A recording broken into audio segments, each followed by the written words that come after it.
नमस्कार, आप देख रहे हैं के न्यूज इंडिया उत्तराखंड के बुलेटिन में। मैं दीपिका आपके साथ शुरुआत करेंगे खबरों की, लेकिन उससे पहले एक नजर आज की हेडलाइंस पर। उत्तराखंड में सड़क किनारे लगेंगे क्रश बैरियर, 3 बड़े हादसों का कारण बना क्रश बैरियर का न होना। 3 महीने में 46 गई जान।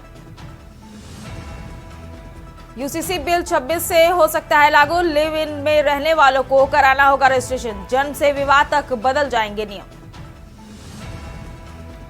उत्तराखंड नगर निकाय चुनाव में बीजेपी ने जारी किया 5 साल का विजन, सीएम बोले प्रदेश में बनेगी ट्रिपल इंजन की सरकार।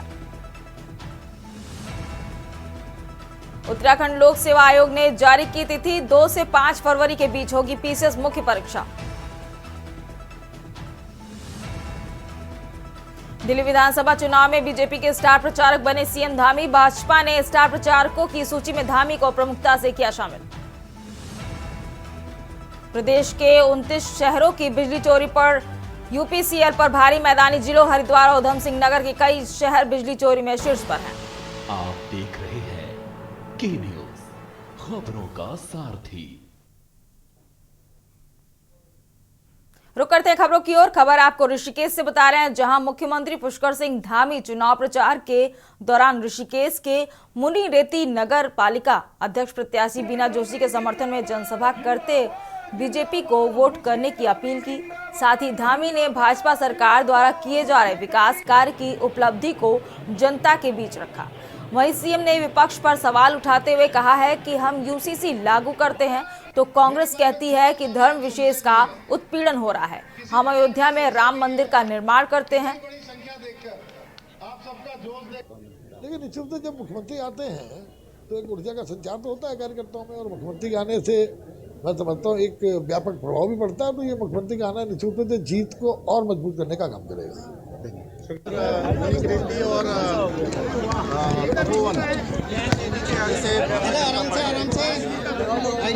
बहुत लंबा इनका अनुभव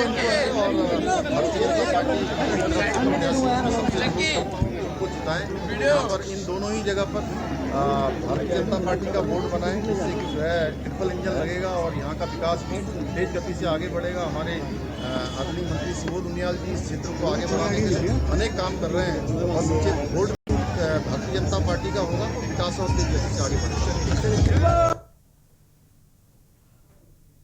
बढ़ते हैं अगली खबर की ओर। अगली खबर आपको उत्तरकाशी से बता रहे हैं, जहां जखोल से देहरादून जा रही उत्तराखंड परिवहन निगम की एक बस संख्या UK 7PA 4177 सुबह सुनकुंडी गांव के पास दुर्घटनाग्रस्त हो गई है। जानकारी के अनुसार यह बस सड़क से बाहर पलट गई, जिसमें लगभग 25 यात्री सवार थे। इस हादसे में 5 लोग सामान्य रूप से घायल हुए हैं, जबकि अन्य सभी यात्री सुरक्षित बताए गए हैं। घायलों को प्राथमिक स्वास्थ्य केंद्र मोरी लाया जा रहा है और इलाज की व्यवस्था की जा रही है। घटना की जानकारी मिलते ही जिलाधिकारी डॉक्टर मेहरबान सिंह बिष्ट ने क्षेत्रीय अधिकारियों से संपर्क किया और राहत व बचाव कार्य को तेजी से संचालित करने के निर्देश दिए। साथ ही उन्होंने घायलों के इलाज की पूरी व्यवस्था सुनिश्चित करने की बात भी कही है।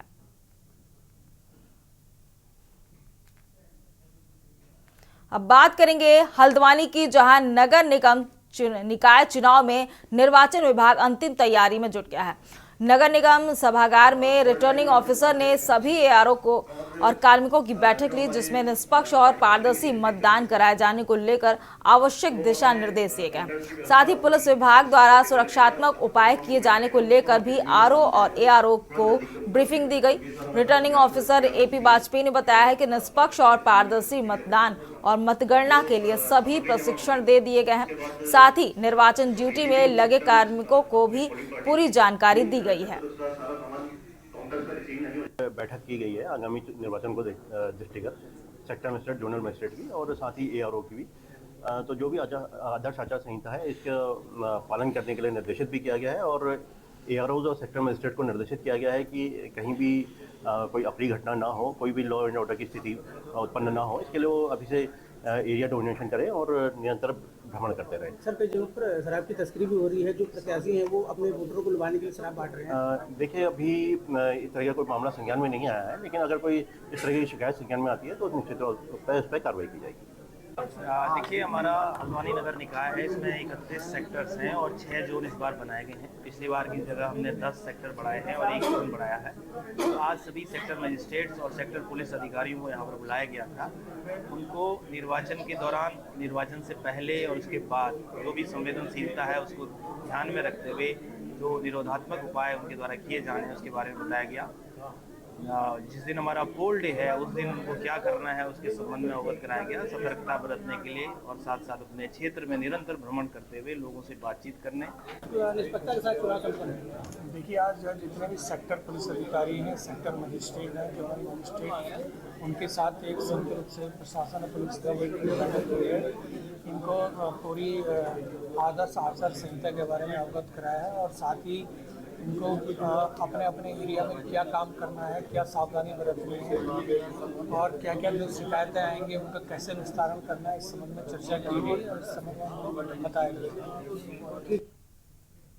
खबर कालाढूंढी से आपको बता रहे हैं, जहां कांग्रेस ने कालाढूंढी से नगर पालिका परिषद अध्यक्ष पद हेतु पूर्व नगर पंचायत अध्यक्ष दीप सती की पत्नी भावना सती को मैदान में उतारा है। इसी क्रम में नेता प्रतिपक्ष यशपाल आर्य ने कालाढूंढी पहुंचकर जनसंवाद कर लोगों से कांग्रेस प्रत्याशी भावना सती के पक्ष में 23 जनवरी को हाथ के पंजे पर मुहर लगाकर वोट करने की अपील की।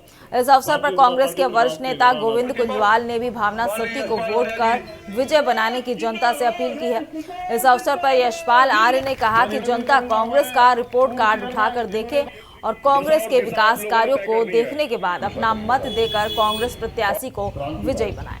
किन मुद्दों को लेकर भारतीय जनता पार्टी चुनाव के दौरान प्रतिपक्ष माननीय यशपाल आर्य जी के चुनाव में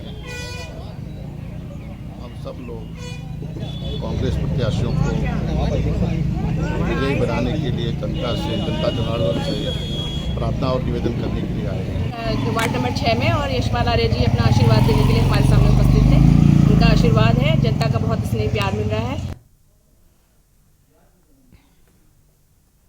उत्तराखंड में निकाय चुनाव के लिए तमाम राजनीतिक दलों की तैयारियां तेज हो गई हैं। भाजपा, कांग्रेस के साथ ही तमाम अन्य क्षेत्रीय दलों ने चुनावी रणनीति पर मंथन शुरू कर दिया है। कांग्रेस सहित सत्ताधारी दल भाजपा ने इस चुनावी दंगल को जीतने के लिए स्टार प्रचारकों की लिस्ट भी जारी कर दी है। कांग्रेस ने प्रदेश के स्थानीय वरिष्ठ कांग्रेसी नेताओं को स्टार प्रचारकों की घोषणा कर दी है।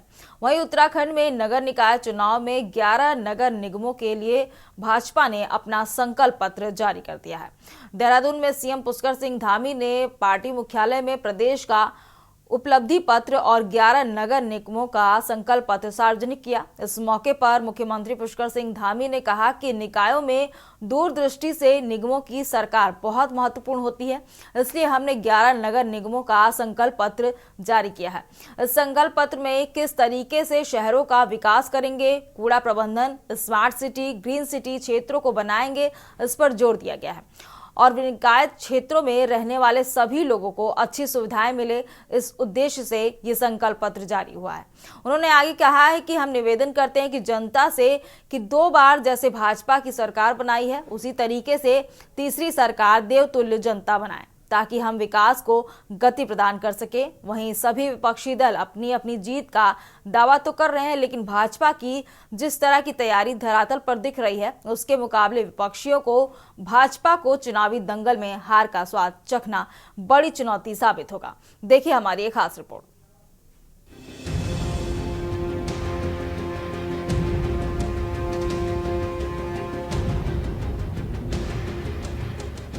नगर निकाय चुनाव में 11 नगर निगमों के लिए आज भाजपा ने अपना संकल्प पत्र जारी करने पर मुख्यमंत्री पुष्कर सिंह धामी का मानना है कि सभी शहरों को ग्रीन सिटी, क्लीन सिटी बनाया जाएगा। निकाय क्षेत्रों में रहने वाले सभी लोगों को अच्छी सुविधाएं मिलें, इस उद्देश्य से ये संकल्प पत्र जारी हुआ है। उन्होंने कहा कि हम निवेदन करते हैं जनता से कि 2 बार जैसे भाजपा की सरकार बनाई है उसी तरीके से तीसरी सरकार देवतुल्य जनता बनाए, ताकि हम विकास को गति प्रदान कर सके। यही वजह है कि आज संकल्प पत्र को जीत का मंत्र माना जा रहा है। सभी भाजपा कैबिनेट के मंत्री 11 नगर निगमों में भाजपा की जीत का दावा कर रहे हैं। हम लोग अपना संकल्प पत्र प्रस्तुत करते हैं और निगमों की सरकार बहुत महत्वपूर्ण होती है। निकायों के विकास की दृष्टि से, वहाँ की सफाई व्यवस्था की दृष्टि से, एक विजन की दृष्टि से और आने वाले समय की चुनौतियों के लिए इसलिए हमने 11 के 11 नगर निगमों का अपना संकल्प पत्र कि हम किस प्रकार से उन शहरों का विकास करेंगे, वहाँ का कूड़ा प्रबंधन करेंगे, वहाँ पर स्मार्ट सिटी की तर्ज पर किस प्रकार से वहाँ सीवरेज अन्य व्यवस्थाएं सुनिश्चित करेंगे, ग्रीन सिटी बनाएंगे, क्लीन सिटी बनाएंगे और हर दृष्टि से उस निकाय क्षेत्र में रहने वाले सभी लोगों को सभी सुविधाएं मिलें, एक अच्छा जीवन उनका हो। ये हमारा संकल्प पत्र इसी दिशा में जो है पूरी तरह से विस्तार से जनता के समक्ष प्रस्तुत है। इसलिए हम निवेदन करते हैं सभी से, जनता से, वो उन्होंने 2 सरकारें हमारी जनता ने बनाई हैं और तीसरी सरकार भी उत्तराखंड की देवतुल्य जनता हमारी बनाए, जिससे कि हम और तेज गति से विकास को जो है गति प्रदान करें। सर आपने देखिए, आप जानते हैं जब चुनाव होता है तो पार्टी अपना संकल्प पत्र जारी करती है और मुझे खुशी है इस बात की, निकाय चुनाव के लिए माननीय मुख्यमंत्री जी के द्वारा आज संकल्प पत्र जारी किया गया है और मुझे ऐसा लगता है कि जनता तो निश्चित रूप से भारतीय जनता पार्टी पर विश्वास कर रही है, लेकिन आज जब संकल्प पत्र जारी हुआ, जो जानकारियाँ इस संकल्प पत्र के माध्यम से जनता को जाएगी और स्वाभाविक रूप से भी और निश्चित रूप से भारतीय जनता पार्टी के कैंडिडेट जहाँ जहाँ हम लोग चुनाव लड़ रहे हैं, सभी जगह जो हमारी सम्मानित जनता है वो आशीर्वाद देगी। कि आज माननीय मुख्यमंत्री जी के करकमलों द्वारा 11 के 11 निगमों के लिए अलग अलग संकल्प पत्र जारी हुआ है। ये इस बात का प्रतीक है कि भारतीय जनता पार्टी विकास के प्रति कितनी संकल्पबद्ध है, क्योंकि आज दिल्ली में भारतीय जनता पार्टी की सरकार है, प्रदेश में भारतीय जनता पार्टी की सरकार है। मोदी सरकार के काम, मुख्यमंत्री जी के काम, क्योंकि यूसीसी लागू करने वाला देश का पहला राज्य उत्तराखंड बनने जा रहा है, इन सबका लाभ भारतीय जनता पार्टी के प्रत्याशियों को मिल रहा है। क्योंकि धामी जी ने कहा था कि जिन कामों का संन्यास हम करेंगे, उनका लोकार्पण हम करेंगे, उसका भी एक संदेश है। इसलिए अधिकांश निगमों में और भारतीय जनता पार्टी का कब्जा होने जा रहा है और वहीं अधिकतम पार्षद भारतीय जनता पार्टी के जीतने वाले हैं। भाजपा के संकल्प पत्र को विपक्षी दल जनता के साथ धोखा बता रहे हैं। उनका मानना है कि भाजपा आधा चुनाव खत्म होने के साथ ही जनता के संकल्पों को तोड़ने का काम कर रही है। भाजपा का घोषणा पत्र अगर इतना ही जनता के लिए हितकारी है तो चुनाव के शुरुआती दौर में ही जनता के सामने रख देना था, जो कि जनता के साथ धोखा है। वहीं सबसे बड़े विपक्षी दल कांग्रेस ने भाजपा के संकल्प पत्र को लेकर भाजपा पर जमकर हमला बोला है। संकल्प पत्र को निकाय का नहीं मानो भाजपा विधानसभा के चुनावों का घोषणा पत्र जारी कर रही हो, जिसका प्रदेश की जनता से कोई सरोकार नहीं है। यूपीडी ने अपना डिस्ट्रिक्ट पटल और जो हमारा जो एक विजन था वो हमने काफी पहले मेहर की जो वो थी हमने निकाल दिया है। अब बीजेपी का संकल्प पत्र अगर चुनाव के 10 दिन 15 दिन खत्म होने के बाद जब मात्र 5 दिन रहते हैं तब निकालती है, तो इससे स्पष्ट हो जाती है कि पहले ये देख रहे हैं कि लोग क्या बोल रहे हैं। इसका मतलब उनका खुद का अपना कोई विजन नहीं है, अपना विकास की इनकी कोई नीयत नहीं है, अपने विकास की कोई नीति नहीं है। इस स्थिति में वो सिर्फ लोगों का जो लोगों के संकल्प हैं उनको चोरी करके उसमें लगाने की कोशिश कर रहे हैं। अगर ऐसा नहीं था तो इनका संकल्प पत्र तो दिसंबर 2023 में निकल जाना चाहिए था और उस पर इन्होंने कायम रहना चाहिए था। आप हमसे ज्यादा इस मामले में बेहतर जानते हैं, समझ सकते हैं कि इतना देर इनका संकल्प पत्र निकलने का मतलब ये है कि इनके पास विकास की कोई धारणा नहीं, विकास की कोई योजना नहीं है और आनंद फानंद में जनता को लुभाने के लिए मन चाहे घोषणा पत्र को ये निकाल रहे हैं। तो मैं इस रूप में देखती हूँ कि भारतीय जनता पार्टी की हालत खस्ता हो गई है। भूतो न भविष्यति। आज तक तो कभी संकल्प पत्र की याद नहीं आई। किसी भी निकाय चुनाव में हमने कभी कोई मैनिफेस्टो भाजपा का नहीं देखा। जो दावेदार थे वो जो अधिकृत उम्मीदवार है उसके साथ निकल नहीं रहे हैं, अपने बिलों में घुसे हुए हैं। इसलिए भारतीय जनता पार्टी को साम दाम दंड भेद का इस्तेमाल करना पड़ रहा है। और अब मैनिफेस्टो की सूझिए, अब उसमें कितनी भी गुलाबी बातें लिख लो, आप उसमें कितने भी कसीदे गढ़ लो, अपनी पीठ थपथपा लो, लेकिन हकीकत यह है कि स्थानीय चुनाव में स्थानीय व्यक्ति अपने इर्द गिर्द होने वाले परिस्थितियों के बदलाव को देखता है। उसका जीवन स्तर में कितना सुधार आया, उसको कितनी मूलभूत सुविधाएं आप दे रहे हैं। अपराध इतने हो रहे हैं, कहीं कोई चेक एंड बैलेंस नहीं, टाउन प्लानिंग नहीं, ग्रीन बेल्ट बनाने का कोई आइडिया नहीं, आपने पूरे पर्यावरण को नुकसान पहुंचा दिया। खनन माफिया, शराब माफिया, लकड़ी माफिया और तो और भू माफिया के शरणागत ये पूरी सरकार दिखाई पड़ी। तो ऐसे में यहाँ की जनता तो करा के कह रही है हमारे अच्छे दिन हमें लौटा दो, हमारे पुराना देहरादून हमें लौटा दो, हमें तुम्हारा ये नया देहरादून बिल्कुल भी बर्दाश्त नहीं है, बिल्कुल भी स्वीकार्य नहीं। कुल मिलाकर के लिहाज से आगे वहीं दूसरी ओर पाकिस्तान पत्र को विपक्षी दल विकासकारी योजनाएं नहीं विनाशकारी योजनाएं बता रहे हैं। अब देखना होगा कि ये सभी दलों के लोक लुभावन वादे जनता का विश्वास जीत पाते हैं या फिर जनता अपनी समस्याओं के फिर इस चुनावी फसलफी की भेंट चढ़ाएगी। Uttarakhand desk report.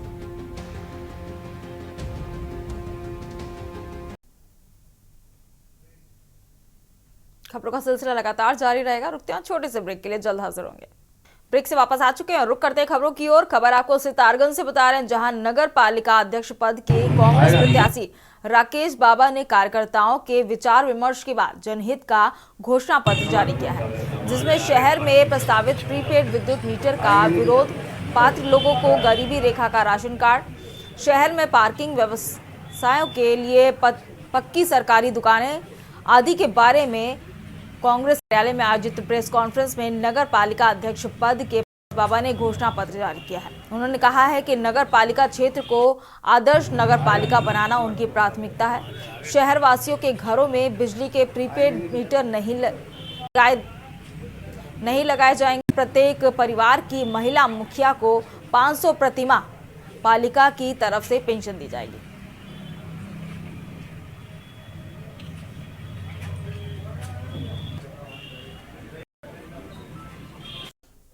आएगा नहीं ना, आएंगे नहीं।